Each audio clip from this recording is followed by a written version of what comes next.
Hi friends, I am Deepti. Welcome to इग्नोवायरस।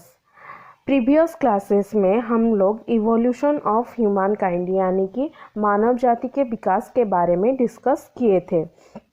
तो जैसा कि आप सब लोग जानते हैं कि BSHF 101, BSc, BCom, BA सारे स्टूडेंट के फंडामेंटल कोर्स है। तो ये वीडियो उन सारे बच्चों के लिए है। सॉरी। हमने इंट्रोडक्शन, टूल्स मेकिंग और यूजिंग एंड इवोल्यूशनरी पर्सपेक्टिव्स के बारे में डिस्कस किए थे। आज हम डिस्कस करेंगे tools making using March of culture, यानी कि जो हमारा साधन का जो प्रस्तुति है वो कैसे हमारे संस्कृति के विकास के दिग पर हमको हेल्प किया था, उसके बारे में हम लोग डिस्कस करेंगे। सॉरी। स्टार्ट हम लोग फास्ट हमारा है पैलियोलिथिक ह्यूमन पैलियोलिथिक मतलब जो है हमारा Palaeolithic human पोजेस्ट spiritual culture.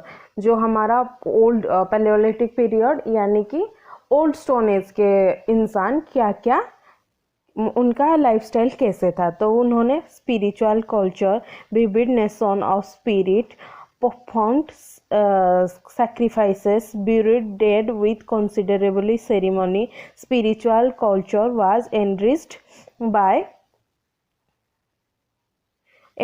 by the painting, etching and graving. So क्या होता था ना, स्पिरिचुअल वो जो आध्यात्मिक संस्कृति के थे वो बलि मतलब पशु बलि जैसे देते हैं ना, वो करते थे। और जो डेड हम लोगों को जैसे जब कोई इंसान मरता है तो हम लोग क्या उसको वो लोग क्या करते थे, एक जगह पर वो ब्यूरिड करते थे। तो वो कैसे उनको जो संस्कृति था, आध्यात्मिक संस्कृति, वो लोग कैसे मतलब पेंटिंग्स और जो हमारा मेटल होता था, मेटल के ऊपर एनग्रेव करके मतलब खोदाई करके वो लोग करते थे। तो फिर हमारा आया न्यूलिथिक एज ऑफ पीपल, मतलब जो हमारा न्यू स्टोन एज के पीपल थे वो क्या करते थे। वो क्या कर सकते थे, वो व्हीट मतलब आप सब लोगों को पता है कि वो लोग एग्रीकल्चर कर रहे थे। तो वो लोग क्या व्हीट यानी कि गेहूं और बार्ली को ग्रो कर पाते थे। उनके खुद के लाइफ जैसे वो जीते थे, उनके लाइफ में क्या क्या होगा। अब जो ओल्ड स्टोन एज के लोग थे वो क्या टोटली डिपेंड अपॉन नेचर थे, पर वो नेचर की हेल्प से ही अपना क्या वो पेट की भरपाई करते थे। वो खाना ढूंढ के मतलब फ्रूट्स वगैरह ढूंढते थे। पर जो हमारा न्यू स्टोन एज है यानी कि न्योलिथिक पीरियड के लोग वो खुद कमाते थे। तो क्या हुआ ना, वो लोग वो भी जानते थे आर्ट ऑफ पोट्री, मतलब जो मिट्टी के बर्तन वगैरह है वो लोग वही सब बनाना भी जान चुके थे। Discovery by the neolithic human is being beer and making. वो लोग जो मतलब उन टाइम की वोमेन जो भी थे वो लोग क्या बियर बनाना भी जानते थे। तो न्यूलिथिक ऐसे ही हमारे क्या बियर बनाना शुरू हो गया था। तो फिर हमारा आया उस न्यूलिथिक पीरियड में क्या हुआ, पहले सिर्फ मर्द काम करते थे, फिर क्या आया मर्द और औरत दोनों ही काम करते थे। ये थोड़ा इम्पोर्टेंट है। क्या क्या मैन का मतलब मर्द का काम है ना, क्लीन लैंड मतलब जो लैंड था वो जमीन लैंड को वो क्या करते थे, पेड़ वगैरह था तो वो सब उसको क्लीन करते थे। फिर मेड हॉट कुड़िया जो रहते थे उनके घर बनाते थे और शिकार करते थे। लुक्ड आफ्टर लाइफ स्टॉक मतलब उनकी घर की कैसे रोटियां कमाई जाए वो लोग वैसे काम करते थे। और मैन्युफैक्चरिंग नेसेसरी टूल्स, जो भी टूल्स हमारे डेली लाइफ में उस टाइम में डेली लाइफ में जैसे कि वो लोग मिट्टी के बर्तन बनाते थे, चास काम करते थे। तो इसीलिए क्या उनके लिए जो जो भी टूल्स चाहिए था वो सब वो बनाते थे। फिर आया वर्क ऑफ वुमेन, जो औरत थे वो क्या क्या करते थे, टील्स प्लॉट्स, जो छोटे छोटे प्लॉट पर भी वो लोग क्या मतलब वो फील्ड होता था। और औरत जो थे वो छोटे छोटे जैसे हमारे किचन गार्डन होता है ना, छोटे छोटे एरिया में लोग काम कर मतलब और हमारे घर की लेडीज वगैरह वो लोग क्या छोटे छोटे पेड़ पौधे लगाते थे। वैसे कुक्स वो लोग खाना बनाते थे। बेक्ड अर्थन प्लांट पॉट्स, मतलब जो मिट्टी का जो बर्तन था उसको वो लोग क्या मतलब जब वो बेक करते थे उसको। Manufacture ornaments articles for magical and spiritual ceremony, क्या करते थे वो ऑर्नामेंट्स भी वो लेडीज़ बनाते थे। और फिर मैजिकली मतलब जो जादू है, जादू मैजिक, वो स्पिरिचुअल सेरेमनी जो भी हुआ, मतलब आध्यात्मिक, किसके बर्थडे हुआ, वो सब जो आध्यात्मिक से रिलेटेड थे उसके लिए आर्टिकल्स वो लेडीज़ भी लोग ही बनाते थे। फिर हमारा आया सोशल इंस्टीट्यूशन एंड इंटरेक्शन। तो क्या हुआ ना, neolithic human beings were quite isolated. Neolithic की जो न्यू स्टोन एज के लोग थे वो क्वाइट आइसोलेटेड थे, क्योंकि वो जो ओल्ड स्टोन एज थे तो वो लोग खुद का खाना खुद नेचर के ऊपर डिपेंड करते थे।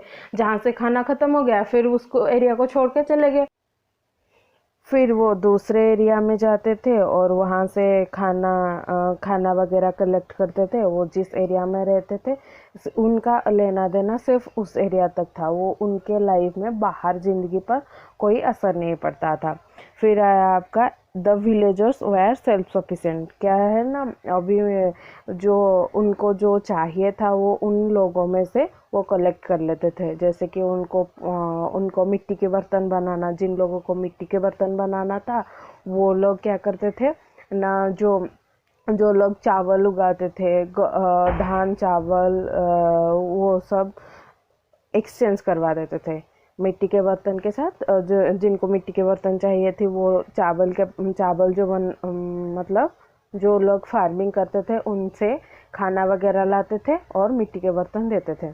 और जो लोग कपड़े बनाते थे, कपड़े सिलते थे, ड्रेस बनाते थे, उनके पास जाकर क्या करते थे, जो फार्मिंग करते थे वो खाना देते थे और क्या वो ड्रेस, सिलाई हुई ड्रेस उनसे ले लेते थे। ऐसे एक्सचेंज ऑफर पर वो लोग उनके लाइवलीहुड चलता था। फिर आया आपका villagers were generally situated in the oases surrounded by the desert west foothill of the mountains और क्लियरिंग इन डेंस फॉरेस्ट। तो विलेजेस कहाँ पे होता था, जैसे कि जो हमारा डेजर्ट है, मरुभूमि है, उसके अंदर जो कुछ कुछ जगह पर क्या ओसेस, जैसे कि कुछ जगह पर पानी मिलता था उस एरिया में वो लोग विलेज बनाते थे। या फिर जो माउंटेन्स थे, मतलब हमारा जो पहाड़ है, उस पहाड़ की फुट एरिया पर, उपत्यका एरिया पर, बिल्ली एरियाज पर वो लोग अपने विलेजेस बनाते थे। और जो हमारा डेंस फॉरेस्ट है, फॉरेस्ट की पेड़ को, जंगल के पेड़ को काट कर वो लोग वहाँ पे विलेज करते थे। फिर हमारा आया specialization and division of labour. तो क्या हुआ ना, जब कैसे हमारा जो मतलब पहले सारे लोग खाना इकट्ठा ओल्ड स्टोनेज पर मतलब खाना इकट्ठा करते थे, कलेक्ट करते थे, गैदरिंग करते थे। फिर विलेज सिस्टम आया। अब क्या हुआ ना, gave rise to the metallist and craftsman. So क्या हुआ ना, ब्रोंज एज के आते आते वो लोग बहुत सारे मतलब स्किल क्राफ्ट्समैन पैदा हुए, क्योंकि वो ब्रोंज से ज़्यादा टूल्स बना पाते थे। तो फिर आया फ्रॉम गिल्ड्स यानी कि व्यवसाय संगठन, क्लैन यानी कि ones to guarded the tricks, वो जो develop of permanent ruling class. तो क्या होता था ना, वो लोग जो बिजनेस करते थे, फिर हमने जाना ना ये क्राफ्ट्समैन क्रिएट हो गए उस टाइम पर। उसको क्या हुआ ना, वो जो है वो लोग क्लान करके वो रहते थे। जैसे कि आप लोग क्लास ऑफ क्लैन की गेम खेलते हैं, मैंने पहले भी बोला है, वो क्लान में आप रहते थे, एक वंश था ना, एक संगठन था। वो जो ट्रिक था उनके मन लीजिए, मैं एक मिट्टी के बर्तन बनाता था, तो वो जो ट्रिक था वो अपनी पीढ़ी पर पीढ़ी को, वो जनरेशन टू जनरेशन उसको देने के लिए क्या परमानेंट, मतलब उस ट्रिक को वो बनाने के लिए व्यवसाय संगठन वंश ये सब क्रिएट करवाए। फिर आया more interaction between the small villages. पहले के जो न्यूलिटिक थे वो विलेजेस में क्या होता था, वो लोग सेल्फ सफिशिएंट थे और आइसोलेटेड थे।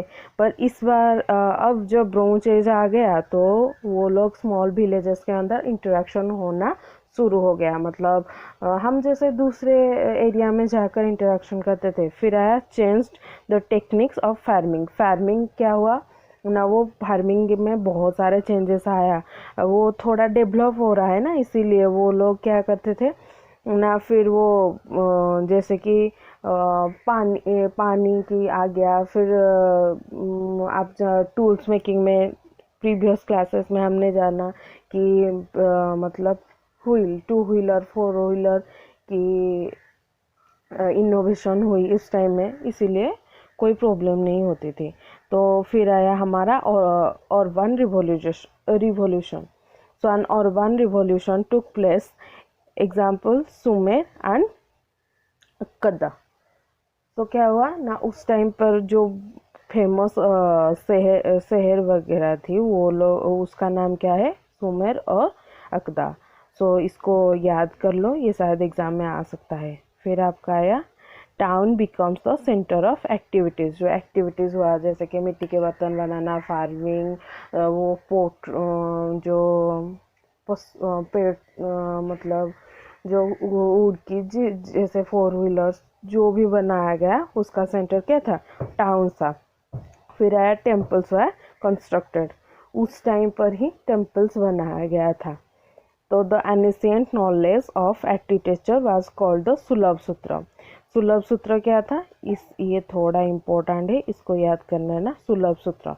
तो सुलभ सूत्र जो जिस मतलब टेक्निक से वो लोग टेम्पल्स कंस्ट्रक्ट करते थे, उसको वो लोग सुलभ सूत्र मतलब उसको मानते थे। फिर आया the innovation of script writing started around 2000 BC। सो क्या हुआ ना, 2000 साल पहले से ही हमारा स्क्रिप्ट, जैसे कि उससे पहले आप सब जानते हैं कि वेद, ऋग्वेद, यजुर्वेद, सामवेद, ये जो 4 वेद है वो लोग सुन सुन के याद करते थे। किसी भी लिखी हुई चीज़ नहीं थी। लेकिन आपका रामायण हुआ, वाल्मीकि रामायण हुआ, महाभारत हुआ, तो वो सब स्क्रिप्ट लिखना स्टार्ट हो गए। पहले देवनागरिक वो सबसे पुराना लिपि था। तो वो स्क्रिप्ट कब से हुआ, आज से 2000 साल पहले। फिर आया the class of priest should also emerge disciplinary between the rich and poor grieve. So क्या हुआ ना, उस टाइम पर यहाँ पे 2 पॉइंट है। तो फर्स्ट पॉइंट है क्या, प्रीस्ट जो हमारा पुजारी है, वो उस टाइम जब अर्बन रिवॉल्यूशन हुआ उस टाइम पर वो लोग एमर्ज हुए थे। फिर हमारा आया disciplinary disparity between the rich and poor grieve. पहले क्या था, ओल्ड स्टोन एज पर सारे लोग खाना इकट्ठा करते थे। फिर आया कुछ लोग फार्मिंग किए, वो एक्सचेंज ऑफर आ गया। फिर क्या हुआ ना, उस टाइम पर प्रीस्ट, किंग वगैरह, और वन रिवॉल्यूशन के टाइम पर जैसे बोन से बहुत सारा टूल्स मेकिंग हो गया, तो बारबारिक एज हुआ उस टाइम पर। तो वो लोग क्या था ना, एक क्लैन से दूसरे क्लैन पर अटैक करते थे। फिर वो लोग क्या, जो लोग बहुत स्ट्रॉन्ग थे वो किंग बन गए। तो फिर प्रीस्ट हो गया, वो लोग क्या ज़्यादा पैसा कमाए। लेकिन जो थे क्या, वो जो दूसरे पुअर पीपल थे वो थोड़ा ज़्यादा पुअर हो गए। तो उनमें से डिफरेंसेस क्रिएट होने लगा। फिर हमारा आया the arithmetic, astronomy, medicine and technology develop. इस टाइम पर क्या क्या हुआ, थियोलॉजी डेवलप, अरिथमेटिक, एस्ट्रोनॉमी, ये सब डेवलप इस टाइम पर हुआ था। इजिप्टियन साइंस, उस टाइम पर सबसे ज़्यादा इम्पोर्टेंट क्या था, उस टाइम पर सबसे ज़्यादा इजिप्टियन साइंस ही डेवलप हुआ था। फिर आया हमारा सोलर कैलेंडर वाज डेवलप्ड। ये सब इवोल्यूशन टाइम पर जो भी डेवलपमेंट हुआ है इसके बारे में वो डिस्कस किए थे। सोलर कैलेंडर हुआ था नील वैली पर। फिर आया Mohenjodaro and Harappa were urban civilization of later bronzes. Later पहले था क्या, सुमेर था। फिर लेटर ब्रोंज एज के टाइम पर Mohenjodaro and Harappa were generated. फिर हमारा आया राइज ऑफ ग्रेट रिलीजियस यानी कि हमारा धर्म संस्कृति, उसके बारे में हम लोग डिस्कस करेंगे। वो भी सारे ब्रोंज एज के टाइम पर ही राइज हो गए थे। तो Vedas and Upanishad started at the time of bronze age के टाइम पर वेदस थोड़ा पहले था, उपनिषद जो स्क्रिप्ट था उस टाइम पर आ गया था। फिर क्या हुआ ना, Gautam Buddha came out with possessing and attending निवास अराउंड 500 BC। सो 500 साल पहले ही गौतम बुद्ध वो बुद्धिस्ट वाला धर्म क्रिएट करवाए थे।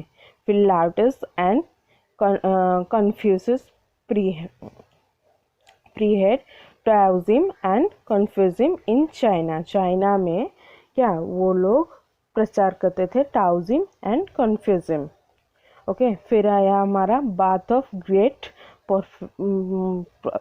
Profit Zoroaster around the time of iron age began in Iran में आयरन एज के टाइम पर ग्रेट प्रॉफिट ज़ोरास्ट्र जन्म लिए थे। The theory of atoms in Greece and anu in India arose in that time. So उस time पर science का भी डेवलप हो गया था।